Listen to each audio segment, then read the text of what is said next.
Joining me now is the senior senator from the great state of New Jersey, Democrat Cory Booker. Thank you so much for being here. Before we get to the New Jersey election, I just want to talk about your day job, which is what's happening or not happening in the United States Senate, and that is the shutdown. I know you've signed on to Republican Senator Josh Hawley's bipartisan bill to fund SNAP, which is something that's going to run out of money on Saturday. It funds and helps feed like 40 million people in this country. You say the Trump administration could tap into emergency funds to keep it afloat. I had House Speaker Mike Johnson on earlier this hour, who insists that that is not constitutional. We'll talk about that in a second, but just kind of the big picture here. Democrats have been consistently voting no on just keeping the government running, opening the government. Are there some Democrats, do you, sir, because you voted no, bear some responsibility for endangering people's food aid? Well, you know, Donald Trump has said very bluntly that I'm going to cause maximum pain. And so his intention really is to use hunger as a political weapon, hunger of our children, families, disabled. It's really striking to me, especially because we do have the constitutional authority to use the discretionary funds because it's been done before. And that's what really surprises me, is the level of cruelty that is marking Republican leadership right now, that they would put children and families at risk during this fight. And really what it's a fight over is exactly that there are too many families in America that work full-time jobs, that have to make the tough decision between health care and feeding their families, or between paying the rent and having enough money for groceries. This is an America where Donald Trump continues to pass bills that give billionaires and the wealthiest corporations tax breaks, and cuts and guts school lunch programs. They already cut $1 billion out of SNAP payments, that it cuts Medicaid.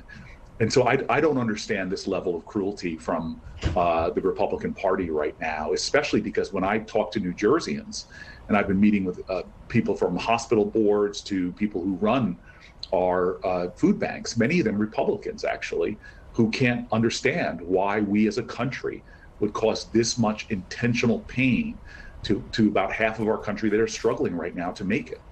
Well, I want you to listen to Elizabeth Austin. She's a single mom of two who relies on SNAP. She was on CNN this morning, and she was talking about what happens if and when that money runs out on Saturday. It won't stretch. It doesn't. So we'll pull from other parts of our budget. And that means my kids will go without. My daughter's birthday's coming up. It means I'll compensate in other areas that I shouldn't have to compensate.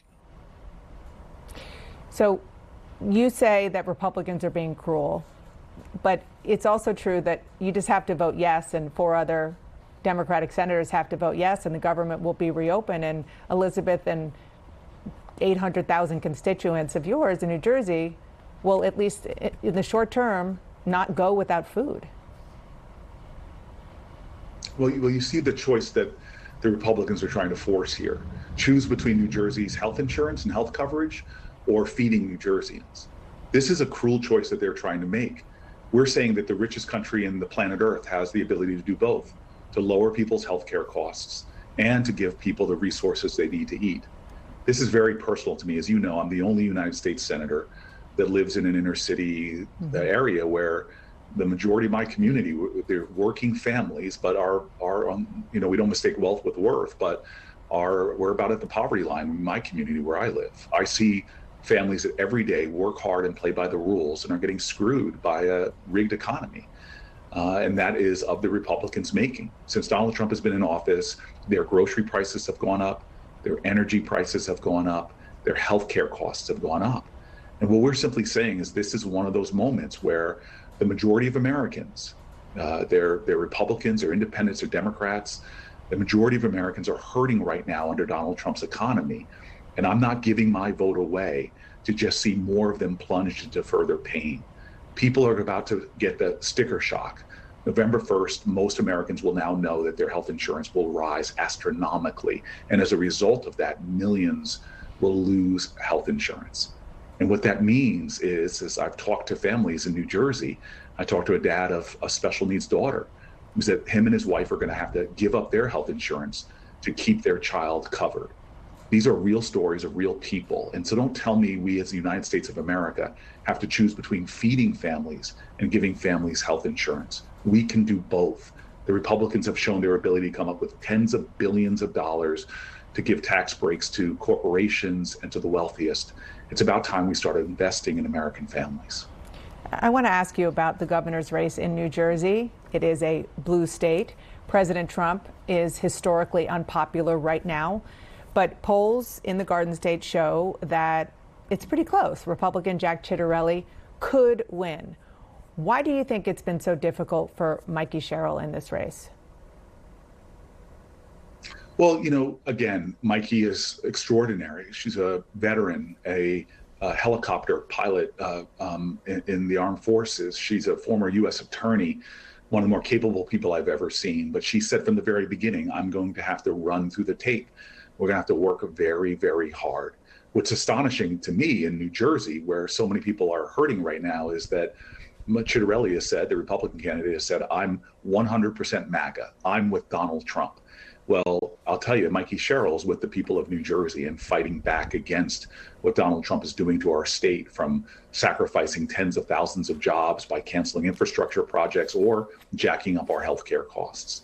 And so this is one of those elections where if you are frustrated with this economy and what Donald Trump is doing, if you're frustrated about your healthcare costs, then put somebody in the governor's seat that's going to fight for New Jerseyans, not somebody that's going to practice the advanced yoga that I see a lot of congressional Republicans doing, which is bending over backwards to give Donald Trump whatever he wants. Democrats have spent more than $3 million on the kind of message that we just heard from you, tying Ciattarelli to President Trump.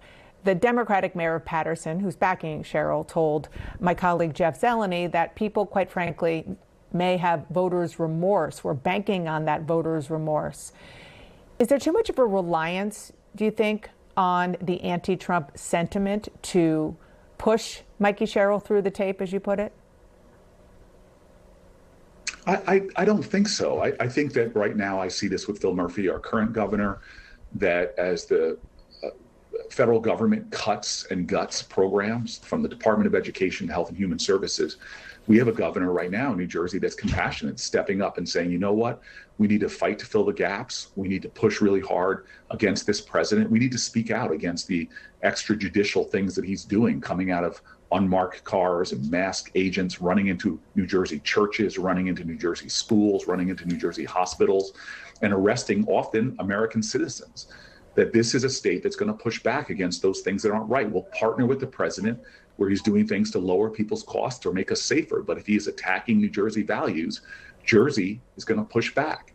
And so, yeah, I want Mikey Sherrill there because she's a proven fighter. Heck, her service in our military, her decade of honorable service is enough to show that she's a fighter. And so, again, I'm tired of the complicity. Congress right now is refusing to do what our framers intended us to do, which is to offer checks and balances to the president of the United States. Could you imagine this? We have been blowing up speedboats in international waters, taking military action. Clearly, the Constitution states that these kind of war acts have to come through Congress, but we haven't even had a hearing on it yet. In fact, the House of Representatives have been out for 5 weeks. And so Congress is not doing its job. No one is providing the check and balance to this president. I want a governor that stands up and says, I'm fighting for Jersey. This is not about right or left. It's about right or wrong. And I'm going to do what's right for Jersey. That's Mikey Sherrill. All right, let's get real Jersey here. And that is earlier this month, the Trump administration suspended funding for the Gateway Tunnel. It's a project that connects New Jersey to New York City. Really important. I don't need to tell you. Both Mikey Sherrill and Jack Ciattarelli say they want that funding restored. Ciattarelli says his relationship with President Trump makes him better suited to negotiate with the White House. Does he have a point? Well, first of all, I think you should disclose to your viewers that you are real Jersey yourself. You come Proudly with some serious so. Jersey cred. Let's just out this, that you and I are both two Jerseyans talking about this. When I go out and visit with the unions, the hard hats, the people that are building those construction projects, they know how vital that work is. And there's no BS about these men and women that are doing that work. It's dangerous work. We had a horrific incident recently, and I'm praying for that family. But these folks want to get that job done. And they know that when somebody pauses a project, it sets that project back. It's not a pause, it's pushing a project back. It's endangering jobs. Businesses who were relying on contracts suddenly are put into crisis because of the money that they've put out. This is not about negotiating and who can be a better negotiating. This is about fighting, because Donald Trump has consistently shown by taking away New Jersey and state and local tax deduction, by freezing our infrastructure projects, even the bipartisan gun bill that I played a significant role in getting resources for people to do community violence intervention. That money, that grant money, was frozen.